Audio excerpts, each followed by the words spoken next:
Bismillahirrahmanirrahim. Assalamualaikum warahmatullahi wabarakatuh. Alhamdulillahirabbil alamin wa bihi nasta'in ala umurid dunya waddin wassalatu wassalamu ala nabiyyina Muhammadin wa ala alihi wa ashabihi ajma'in. Amma ba'd. Saudara-saudara sekalian, teman-teman di sini yang hadir, semoga senantiasa diberi bimbingan oleh Allah. Kita masuk pada bab pertama sebenarnya ya, atau ada yang bilang ini bab kedua, fadlut tauhid wa ma yukaffiru minadz dzunub, keutamaan, keistimewaan dari tauhid dan dosa yang diampuni dikarenakan oleh tauhid, atau tauhid di sini menjadi penghapus dosa-dosa. Kalau saya beri judul di kajiannya kan apa? Jaminan surga bagi ahli tauhid. Dan ini nanti kita lihat di dalam hadis-hadisnya ya. Di dalam pembahasan ini total ada 5 buah dalil. Kita akan lihat ada 5 buah dalil. Selalu di sini diusahakan dimulai dengan ayat Al-Qur'an.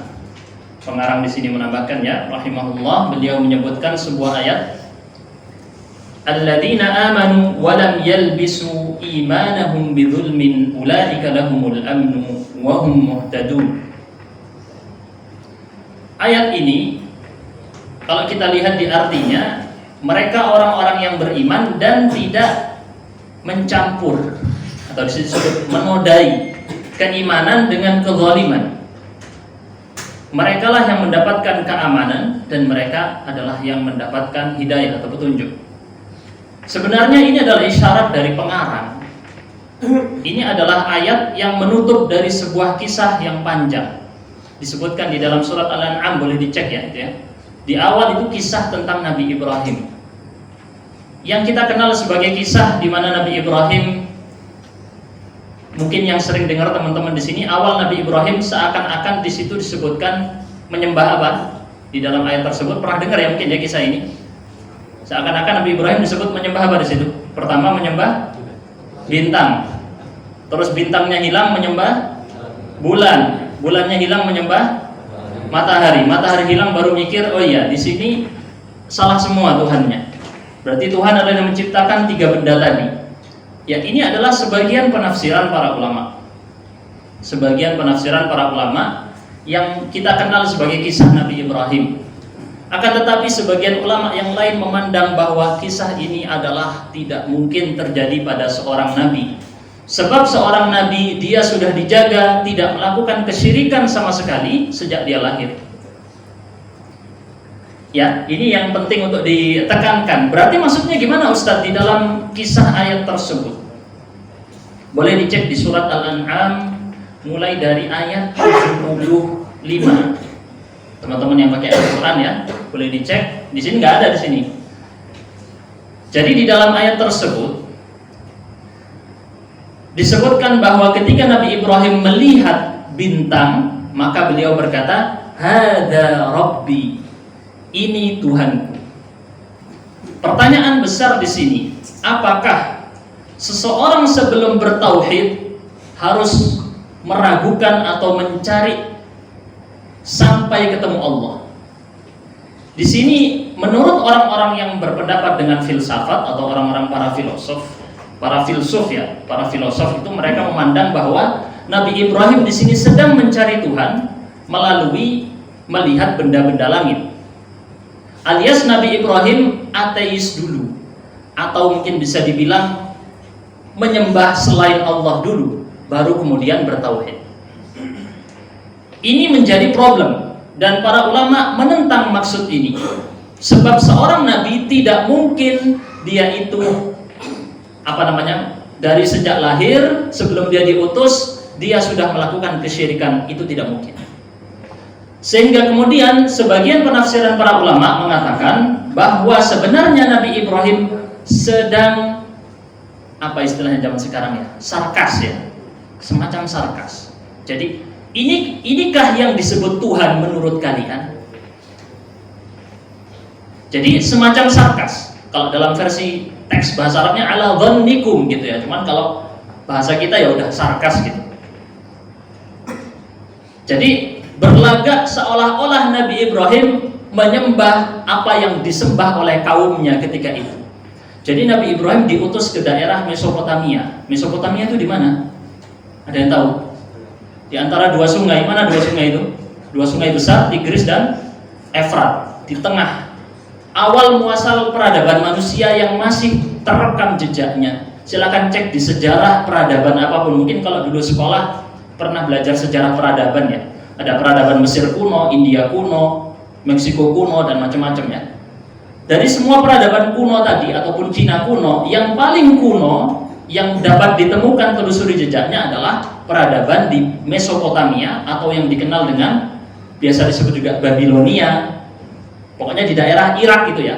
Dan di situ banyak diutus para nabi di Timur Tengah itu ya. Banyak diutus para nabi. Nabi Ibrahim yang menjadi bapak dari para nabi diutus di daerah tersebut. Karena memang di daerah situ dulu adalah pusat peradaban seluruh manusia di masa itu.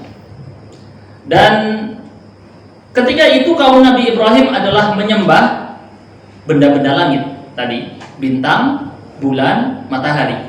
Maka Nabi Ibrahim ketika itu berlagak seolah-olah meyakini pendapat mereka, terus nanti dipancing dengan pertanyaan, loh kok yang saya sembah ini hilang, bintangnya hilang, bulannya hilang, masa Tuhan hilang seperti itu? Maksudnya hilang di sini muncul terus hilang. Maka di sini beliau Nabi Ibrahim mengatakan, saya akan hanya menyembah kepada Tuhan yang menciptakan bulan, bintang, dan matahari. Jadi dari awal Nabi Ibrahim sudah bertauhid. Beliau tidak meyakini apa yang diyakini oleh kaumnya. Sebagian lagi menafsirkan bahwa yang dimaksud adalah bertanya. Jadi hadza rabbi, ini Tuhanku, sedang bertanya, apakah ini Tuhanku? Ini sebagian penafsiran lain. Ada lagi yang mentakwil lagi bahwasanya yang dimaksud Nabi Ibrahim mengatakan itu ketika beliau masih usia anak-anak atau belum masuk masa balik. Ada beberapa penafsiran disebutkan dalam tafsir Al-Mawardi ataupun dalam tafsir Ibnu Jauzi, tapi kita tidak mau berpanjang lebar ke situ. Akan tetapi kesimpulannya teman-teman sekalian bahwa para nabi dijaga oleh Allah tidak melakukan kesyirikan sebelum mereka diutus. Makanya Nabi Muhammad ketika kaumnya melakukan penyembahan kepada berhala, Nabi Muhammad dijaga sendiri melakukan tahannus atau mengasingkan diri. Kenapa mengasingkan diri? Karena Nabi Muhammad tidak ridha terhadap kesyirikan yang dilakukan oleh kaum kafir Quraisy. Jadi ini gambaran pertama ya. Nah, terus apa hubungannya Ustaz dengan ayat ini? Mohon maaf ini kok kedap-kedip kenapa nih? Tidak tahu ya. Mungkin error ya. Baik, tidak apa-apa. Nah, apa hubungannya dengan ayat ini? Ketika itu Nabi Ibrahim menantang mereka. Kaumnya mendebat Nabi Ibrahim. Sampai kemudian ia semacam diancam-ancam itulah ya. Maka beliau mengatakan, kenapa saya takut? Kaifa akhafu ma asyraktum? Kenapa aku harus takut kepada yang kalian persekutukan? Kalau zaman sekarang mungkin saat kalau mau melakukan atau ini enggak boleh ini pamali gitu, istilahnya apa ya? Ini menyelisihi kebudayaan, nanti kena apa istilahnya? Kena bala gitu ya. Kena nanti antum kalau motong pohon ini nanti kena ini 7 turunan misalnya gitu. Dan lain-lain keyakinan-keyakinan seperti itu sudah diancam juga di zaman itu, sudah ada model kayak gitu. Diancam dengan hal-hal yang mereka persekutukan. Dan antum kalau ada yang melarang-larang, ini nggak boleh nanti gini, ini nggak boleh nanti gini. Dan itu nggak ada larangannya dalam syariat. Biasanya ada di situ kerjasama dengan jin. Kerjasama dengan jin. Nah, di sini juga Nabi Ibrahim menghadapi hal tersebut yang sama. Kenapa aku ditakut-takuti dengan yang kalian persekutukan, sementara itu kalian tidak takut menyekutukan Allah? Dibantah sama Nabi Ibrahim. Lalu ditutup dengan ini, alladzina amanu wa lam yalbisu imanahum bidzulmin. Mereka yang beriman dan tidak dicampur keimanannya dengan kezaliman, maka mereka mendapatkan keamanan. dalil utama yang kuat. Ketika Anda punya tauhid yang kuat, ya, jangan pernah takut kepada gangguan-gangguan jin. Jangan pernah takut kepada serangan-serangan sihir, karena ini lebih kuat daripada jin, gangguan jin yang kafir itu ataupun gangguan sihir. Kalah semuanya, karena ini sudah dijanjikan oleh Allah, alladzina amanu walam yalbisu imanahum bidzulmin. Tauhidnya murni 100%, pasti Allah berikan aman. Apa aman? Aman dari apapun. Gangguan apapun nggak bakal kena ke dia. Ini sudah dibuktikan dari berbagai zaman. Para ulama menghadapi para penyihir, mereka yang berlagak seolah-olah kebal, senjata tajam, atau bisa jalan di atas duri, atau jalan di atas api, makan beling segala macam, ya. Ketika ditantang dengan yang benar-benar ulama yang bertauhid dengan tauhid yang murni, kalah, mereka tidak berani karena itu ada trik-triknya dan mereka sebenarnya nyari uang. Orang-orang seperti ini. Nah, kita lanjutkan, ya. Dan ini bukan saya yang menafsirkan, tetapi Rasulullah SAW sendiri menafsirkan di dalam hadis yang diriwayatkan oleh Al-Imam Al-Bukhari dalam kitab sahihnya. Tidak ada di sini, ya. Ada di dalam penjelasannya. Jadi ketika ayat ini turun di Sahih Bukhari disebutkan ini, diriwayat Abdullah bin Mas'ud. Pertama, ini terasa berat bagi orang-orang mukmin. Maka mereka melapor kepada Rasul, "Wahai Rasulullah, ayyuna la yadhlimu nafsa?" Siapa di antara kami yang tidak berbuat zalim? Karena di sini kan tadi ada kata-kata mencampur atau menodai keimanan dengan kezaliman. Pertanyaannya, para sahabat bilang, "Ya Rasulullah, siapa manusia yang nggak pernah berbuat kezaliman?" Berarti kalau berbuat kezaliman nggak dapat janji ini dong, kan gitu, ya? Maka Rasul mengatakan, "Laisa dzalika," bukan kezaliman yang dimaksud dari ayat ini, "wa innama huwa syirk." Sebenarnya zulm, kata kezaliman di sini artinya adalah syirik. Ini sebuah contoh ayat Al-Qur'an ditafsirkan dengan hadis. Sebab yang paling tahu tentang Al-Quran adalah yang mengucapkannya sendiri, yaitu Allah yang memfirmankannya sendiri. Yang kedua kemudian Rasulullah utusannya yang paling tahu. Maka metode penafsiran terbaik, ayat ini ditafsirkan dengan ayat yang lain. Rasulullah di dalam hadis tadi menyebutkan, "Alam tasma'u ma qala Luqman libnihi?" Apakah kalian tidak mendengar apa yang diucapkan oleh Luqman kepada anaknya? Disebutkan di dalam Al-Quran, "Innasyirka la dzulmun 'adzim." Ya bunayya la tusyrik billah. Silakan cek di surat Luqman, ya. Wahai anakku, jangan berbuat syirik. Karena syirik adalah kezaliman yang besar. Rasulullah di sini mencontohkan penafsiran Al-Qur'an dengan Al-Qur'an. Jadi ayat Al-Qur'an saling menafsirkan satu sama lain. Dan ini metode tafsir terbaik. Al-Qur'an ditafsirkan dengan Al-Qur'an. Kemudian kita lihat di sini Rasulullah menafsirkan Al-Qur'an, berarti Al-Qur'an ditafsirkan dengan hadis. Ini adalah tingkatan di bawahnya yang kedua. Jelas ya di sini, ya. Jadi Rasulullah menafsirkan bahwa kezaliman di sini yang paling besar adalah syirik. Maka yang dimaksud adalah kesyirikan karena dia sudah jatuh kepada dosa terbesar nomor 1. Jadi dosa terbesar nomor 1 bukan zina, bukan apalagi judi, bukan minum khamar, bukan yang lain-lain, tetapi syirik. Kita langsung lanjutkan kepada dalil yang kedua. Kenapa ini kedip-kedip, ya? Nanti mau diperbaiki. Hadis riwayat Ubadah bin Samit. Beliau menyebutkan bahwa Rasulullah SAW bersabda. Ini teman-teman lihat yang bahasa Indonesianya aja deh. Sudah saat bahasa Arabnya, Yus. Lihat bahasa Indonesianya aja, ya. Dalam Sahih Bukhari dan Muslim, Rasulullah bersabda, barang siapa yang bersyahadat tidak ada Tuhan yang patut disembah kecuali Allah dan Muhammad adalah hamba sekaligus utusannya. Ditambahkan lagi, wa anna Isa Abdullah wa rasuluh, dan Isa adalah hamba Allah dan Rasulnya. Bukan anak Tuhan, bukan juga Tuhan, bukan sepertiga Tuhan atau yang disebut-sebut, ya, macam-macam versinya. Bukan, di dalam keyakinan yang disebutkan dalam hadis ini, Isa adalah manusia biasa, hamba Allah dan Rasulnya. Wa kalimatuhu alqaha ila Maryam, dan Isa adalah kalimatnya Allah yang diberikan atau dikirimkan kepada Maryam. Wa ruhum minhu, dan Isa adalah roh dari roh Allah. Apa maksudnya? Nanti kita tafsirkan. Kita jelaskan ya penafsiran tentang ini.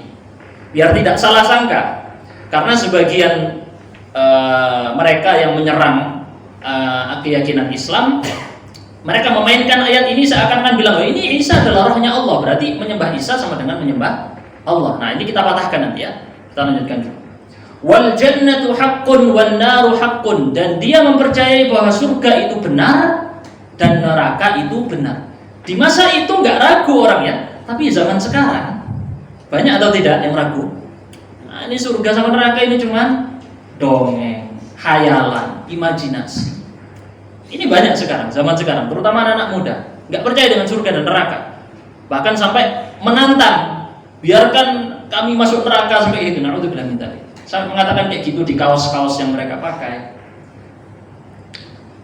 Adkhalahullahu jannah, maka siapapun yang meyakini keyakinan ini semua, Rasul mengatakan adkhalahullahu jannah, Allah pasti.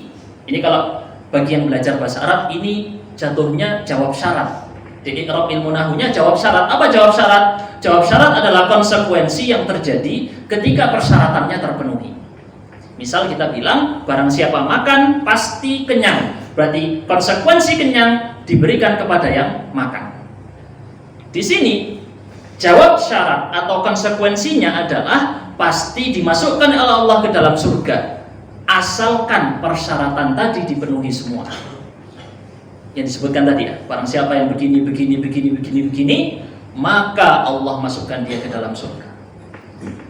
Terus nggak cukup itu. Teks selanjutnya, ala ma kana alaihi min ala ma kana minal amal. Bagaimanapun atau sesuai kondisi apapun amal yang dia lakukan. Ada dua penafsiran nanti kita jelaskan, dan dua-duanya tidak bertentangan sebenarnya ya, atau mirip-mirip, saling menjelaskan satu sama lain. Baik, kita lanjutkan untuk kita rinci sedikit-sedikit. Pertama di sini penyebutan bahwa Nabi Isa tadi yang sempat saya singgung ya, adalah kalimatnya Allah. Apa maksudnya kalimatnya Allah di sini? Para ulama menafsirkan, silakan bisa dicek di kitab-kitab tafsir, ada banyak ya. Kalau nggak salah di tafsir Ibnu Katsir juga disebut, tafsir At-Tabari juga disebut, banyaklah yang menjelaskan tentang ini. Yang dimaksud dengan kalimatnya adalah ucapan Allah, kun. Jadilah. Kenapa Ustaz kok khusus di sini? Karena di sini membantah keyakinan kaum Nasrani seakan-akan Isa atau Yesus ini lebih unggul dari manusia yang lain hanya karena dia diciptakan dari satu orang tua, yaitu siapa? Maryam. Tanpa apa? Tanpa suami. Secara biologi nggak masuk akal. Betul ya? Maka dibantah di sini. Sebenarnya Isa diciptakan sebagaimana Adam diciptakan. Saya tanya, Nabi Adam punya ayah dan ibu atau tidak? Oke, ketika mereka bilang Yesus atau Isa lebih utama dari Muhammad dan daripada yang lain-lain dan menjadi dalil bahwa dia adalah Tuhan hanya karena dia lahir dari seorang ibu tanpa ayah, terbantahkan. Gimana terbantahkannya? Loh, Adam lebih hebat lagi. Adam lahir tanpa ayah, tanpa ibu, tapi tidak menjadikan Adam sebagai Tuhan. Tidak menjadikan Adam sebagai anak Tuhan, padahal Adam lebih keren kalau bahasa ininya ya. Kenapa? Karena Adam dan Isa sama-sama diciptakan dengan kalimatullah. Apa kalimatullah tadi? Kun. Masalah bagaimananya kita tidak tahu. Tapi ya jelas kun artinya adalah jadilah. Langsung jadi. Kemudian dilanjutkan wa ruhum minhu. Baik. Bagaimana dengan penafsiran masalah kata roh? Ini saya merujuk kepada penjelasan para ulama ya. Salah satunya tentang penafsiran roh ini bisa dicek di dalam tafsir Syarh Sunnah punya Al-Baghawi, dan ini dipilih oleh para mufassirin yang cukup banyak, dan juga di dalam kitab Daqaiqut Tafsir yang mengumpulkan penafsiran-penafsiran Syekhul Islam Ibnu Taimiyah dalam penafsiran ayat ruhum minhu. Kenapa? Karena orang-orang yang zaman sekarang ini mengatakan, oh Isa itu atau Yesus dalam bahasa ini, jadi dia aslinya Isa, kemudian dalam pengagungan atau istilahnya penghormatan di bahasa Yunani itu ada es belakangnya ya, maka menjadi Isus. Kemudian ya kalau Anda kenal di sebagian negeri barat atau penyebutan you terkadang menjadi Ju. Jadi misalnya bilang Jordan ya, misalnya ada negeri Al-Mamlakatul Urduniyah, maka mereka bilangnya bukan Al-Yurduniyah tapi bilang Al-Jordania. Jadi ini hanya pembahasaan. Jadi Yesus sama dengan Isa, orang yang sama, hanya pembedanya hanyalah pengucapannya. Jadi Isa, Isus, Jesus atau Yesus, semuanya sama, orangnya sama. Nah, Yesus atau Isa ini dianggap dia adalah rohnya Allah, berarti kalau dia rohnya Allah patut disembah. Keyakinan seperti ini dimainkan oleh mereka dan mereka bilang dalilnya di Al-Quran. Dalil bahwa Isa adalah anak Tuhan ada di Al-Quran. Lihat, ngeri ya. Jadi nggak sekedar orang punya dalil berarti dia benar Ustaz asal punya dalil. Enggak, dalilnya punya, cara memahaminya salah. Dia memahaminya salah. Dalilnya apa? Gimana cara membantahnya? Dalam perkara ini ruhum minhu, roh yang dimaksud di sini adalah penisbatan kepada Allah sebagai penisbatan penghormatan. Rohnya tetap makhluk dari makhluk-makhluk Allah, sebab roh itu adalah makhluk. Jadi dia tetap makhluk dan dinisbatkan kepada Allah sebagaimana kita menisbatkan Baitullah. Apa Baitullah? Rumah Allah ya, rumah Allah. Apakah dia termasuk dari Allah? Apakah rumah tadi bagian dari Allah? Bukan, tapi dinisbatkan kepada Allah. Contoh lain di kisahnya Nabi Soleh, Naqatullah, unta betinanya Allah. Unta betina bagian dari Allah atau bukan?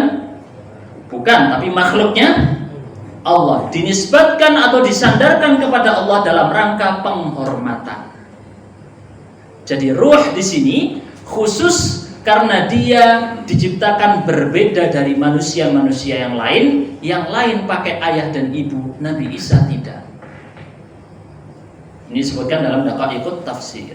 Baik, kita lanjutkan dulu. Tidak usah terlalu panjang, tapi agar antum mengerti gitu tentang konsep ini bahwa Nabi Isa di dalam akidah kita, dalam akidah orang-orang Islam, bukan Tuhan, bukan anak Tuhan, bukan sepertiga Tuhan atau yang lain-lain.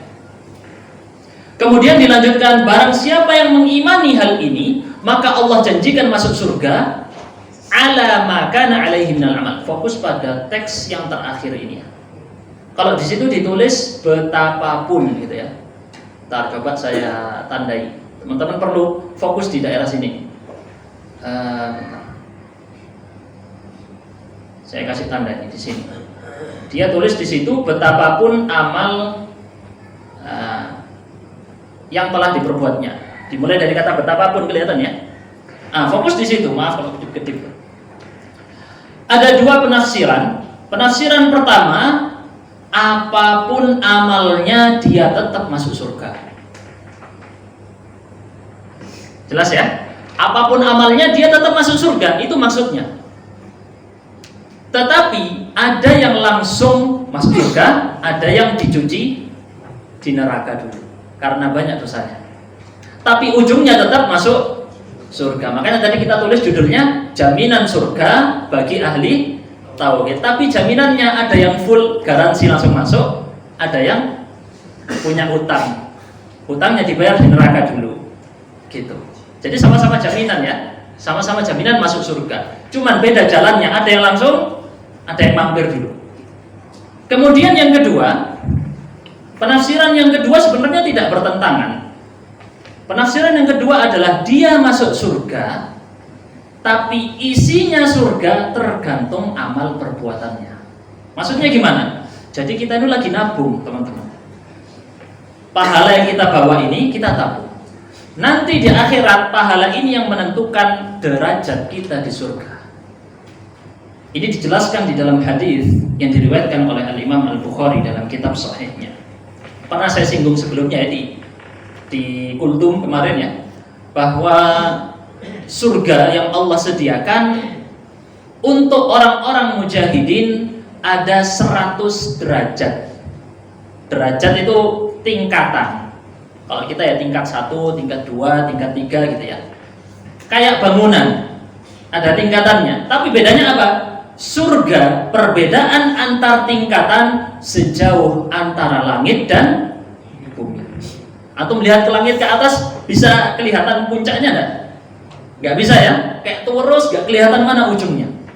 Sejauh itu. Ini beda 1 tingkatan. Sedangkan Rasulullah menyebutkan untuk khusus orang-orang mujahidin saja ya, yang mereka berjihad di jalan Allah, mereka ada 100 tingkatannya. Gimana dengan yang bukan mujahidin lagi? Ini disebutkan oleh Ibnu Hajar di dalam Fathul Bari. Jadi kemudian Rasulullah menyebutkan faida sa'altumullah, kalau kalian minta kepada Allah fas'aluhul firdaus. Kalau minta ke Allah jangan nanggung-nanggung. Ya Allah, jangan tawadhu teman-teman, jangan rendah hati kalau minta ya. Kalau minta itu jangan, ya Allah kasih aku surga yang paling bawah aja nggak apa-apa gitu ya. Yang penting nggak masuk neraka. Bukan, dalam berdoa minta yang paling tinggi. Walaupun aku tahu, aduh ya Allah, aku dosaku banyak banget ini. Gak pantas kayak, tapi tetap antum udah pura-pura nggak tahu dengan dosanya, dari bahasa ininya, bahasa awamnya itu wes. Pokoknya antum melupakan dosa antum, tetap minta kepada Allah surga yang paling tinggi. Apa nama surga yang paling tinggi? Bahasa Inggrisnya? Ada bahasa Inggrisnya? Paradise. Nah itu ya, Paradise. Jadi sebenarnya sama, mirip-mirip ya, Paradise. Paradise ini Firdaus adalah surga paling tinggi kata Rasul SAW. Fa innahu awsatul jannah wa a'lal jannah. Dia adalah surga paling tengah dan paling tinggi. Fauqahu arsyur rahman, kata Rasul SAW, langsung di atas surga Firdaus arsy-nya Allah. Wa minhu tatafajjaru anharul jannah. Dari situ terpancar semua sungai-sungai surga. Yang lain dapat alirannya, dia dapat mata air utamanya. Ini surga paling atas, tempatnya Rasulullah Muhammad, tempatnya para sahabat Nabi, atau tempatnya nggak tahu kita ya, di perkara gaib ya. Tapi ketika kita berdoa jangan rendah hati. Namanya doa minta yang paling tinggi. Walaupun kita malu ya, dosaku banyak banget ya Allah, tapi tetap mintanya Firdaus. Jangan nanggung-nanggung dalam minta. Ini perintah Rasul SAW. Kita lanjutkan. Jadi bisa diartikan isinya tadi tergantung amal perbuatan. Makanya ada amalan sholat rawatib. Saya tanya, antum tahu sholat rawatib ya? Ada berapa rakaat sholat rawatib? Ada yang bilang 12 ya. Misal kita bilang 12 rakaat. Sholat rawatib itu ya sholat 2 rakaat sebelum subuh, 2 rakaat sebelum zuhur, 2 rakaat setelah zuhur, 2 rakaat setelah maghrib, 2 rakaat setelah isya. Barang siapa yang melakukan itu, maka Allah akan berikan dia rumah di surga. Berarti amalan-amalan kita itu tabungan untuk isi surga kita masing-masing. Kita lanjutkan ya. Hadis berikutnya. Ini dalil ketiga, ntar lagi selesai teman-teman. Tenang insyaallah. Cepat ya. Hadis riwayat Bukhari dan Muslim. Rasulullah SAW bersabda, "Fa innallaha harrama 'alan nar." Allah mengharamkan kepada neraka. Siapa yang diharamkan masuk neraka? Man qala la ilaha illallah, yaitu orang yang mengucapkan la ilaha illallah yabtaghi bidzalika wajh Allah. Ketika dia mengucapkan itu, dia berharap melihat wajah Allah. Apa maksudnya melihat wajah Allah? Dia adalah kenikmatan tertinggi di surga. Ini bagi teman-teman mungkin belum tahu ya, sebagian ya. Di dalam Sahih Muslim disebutkan kisahnya, ada sebuah kisah tentang di surga nanti, dan kemudian di ujungnya para penduduk surga di dalam Sahih Muslim disebutkan mereka tidak pernah diberikan nikmat yang lebih besar daripada nikmat melihat wajah Allah. Perkara bagaimana wajah Allah, Ustaz? Kita tidak tahu, diserahkan kepada Allah bagaimananya. Tetapi kita yakini Ahlus Sunnah wal Jamaah semuanya sepakat melihat wajah Allah itu diberikan sebagai nikmat tertinggi bagi penduduk surga. Apa dalilnya? Di dalam Al-Quran disebutkan wujuhu yawma idzin nadhirah ila rabbiha nadhirah. Pada hari itu wajah mereka berseri-seri, mereka melihat kepada Allah. Jadi antum sekarang ibadah, kelihatan atau tidak Tuhannya? Gak kelihatan ya? Nanti Allah akan berikan nikmat, antum akan melihat sosok yang selama ini kita sembah. Ini kenikmatan tertinggi. Antum kalau merenungi ini gemetar, menangis. Ini sampai seperti itu ya. Ini menjadi tingkatan tertinggi dan puncak keikhlasan. Mengharap bertemu dengan Sang Pencipta. Man ahabba liqa Allah, ahabballahu liqa'ah. Dalam hadis, barang siapa yang rindu, cinta, ingin bertemu Allah, Allah pun rindu dan cinta bertemu dengan dia. Pertemuan itu nanti teman-teman sekalian. Dan di sini bukti juga bahwa mengucapkan la ilaha illallah enggak otomatis jadi kunci surga, tapi harus meyakininya. Misal antum punya teman non muslim, suruh bilang la ilaha illallah, langsung masuk surga? Hah? Kan suruh, ayo, kan sering sekarang dijadikan bercandaan. Mohon maaf nih, nggak boleh ya sebenarnya. Sering dijadikan bercandaan, asyhadu, gitu ya. Dibilang, ayo tak tonton asyhadu itu. Tapi dibuat bercandaan, buat ketawa-ketawa, nggak boleh. Mempermainkan ajaran Islam. Dan dia ketika mengucapkan kalau nggak meyakini, ia nggak bisa mendapatkan keutamaan hadis ini. Dalilnya apa itu? Ada kata yabtaghi bidzalika wajh Allah, mengharapkan bertemu dengan Allah di surga nanti. Kita lanjutkan berikutnya ya. Sebenarnya ini bisa kita perpanjang lagi ya, cukup waktunya takutnya nggak cukup. Hadis berikutnya adalah hadis dari Abu Sa'id Al-Khudri. Ini diperselisihkan kesahihannya, tetapi kalau dikumpulkan dengan syawahid itu hadis-hadis yang menunjang yang lainnya, maka dia maknanya benar. Secara makna dia benar, tetapi sebagian ulama mensahihkannya seperti Ibnu Hibban, Al-Hakim dan juga Adz-Dzahabi. Kita lihat langsung aja di sini. Dalam sebuah kisah yang Rasulullah sebutkan di sini, Musa berkata kepada Allah, "Wahai Rabb, 'allimni syai'an, ajarkan aku sesuatu yang aku bisa pakai zikir dan doa." Maka di sini Allah mengucapkan kepada Nabi Musa, apa zikirnya? La ilaha illallah. Maka kemudian Nabi Musa mengatakan di dalam riwayat ini, "Ya Rabb, wahai Tuhanku, semua orang hamba-hambamu di masa itu yaquluna dzalik atau yaquluna hadza, mereka semua bilang la ilaha illallah." Maksudnya Nabi Musa minta yang khusus dong, yang beda. Tetapi di sini Allah mengatakan, "Ya Musa." Di dalam riwayat ini ya, "Wahai Musa, seandainya langit yang 7 dan seluruh penghuninya selain dariku, wal ardina sab', dan bumi yang 7 lapis bumi, semuanya diletakkan di kifah." Jadi kalau antum lihat ada timbangan, pernah tahu timbangan ada dua ini ya, apa ini namanya ini? Apa? Neraca ya Pak ya? Oke, neraca. Ketika 7 langit dan 7 bumi diletakkan di sini dengan penghuni-penghuninya, oke, satu neraca yang lain diletakkan di situ lafaz la ilaha illallah, maka lebih berat la ilaha illallah dibandingkan 7 langit, 7 bumi dan seluruh isinya kecuali Allah. Dan antum tahu langit ada 7 di dalam keyakinan kita. Langit pertama adalah langit yang dihiasi dengan bintang-bintang. Selama langit itu terlihat bintang, dia masih langit pertama. Disebutkan dalam Al-Quran ya. Disebutkan dalam Al-Quran dalil ini bahwasanya langit pertama adalah langit yang masih berisi bintang-bintang. Belum pernah ada manusia yang mencapai langit kedua kecuali Rasulullah ketika Mi'raj. Terus kita lanjutkan ya. Baik. Nah, waktunya nggak cukup. Ini bukti bahwasanya lafaz la ilaha illallah, nanti mungkin akan ketemu dengan hadis yang lain yang menjelaskan bahwa satu la ilaha illallah menjadi pemberat timbangan yang mengalahkan 99 catatan keburukan yang panjangnya sejauh mata memandang. Ini di dalam hadis bitaqah. Kayaknya nanti semoga ada, kalau nggak salah ada ya di pembahasan kitab tauhid ini nanti yang dikenal dengan hadis bitaqah. Apa itu hadis bitaqah? Jadi di dalam hadis yang sahih diriwayatkan oleh Ibnu Majah, Tirmidzi, Ahmad, Al-Hakim dan lain-lain ya. Ada orang yang dia itu datang kepada Allah membawa 99 catatan, isinya amal keburukan.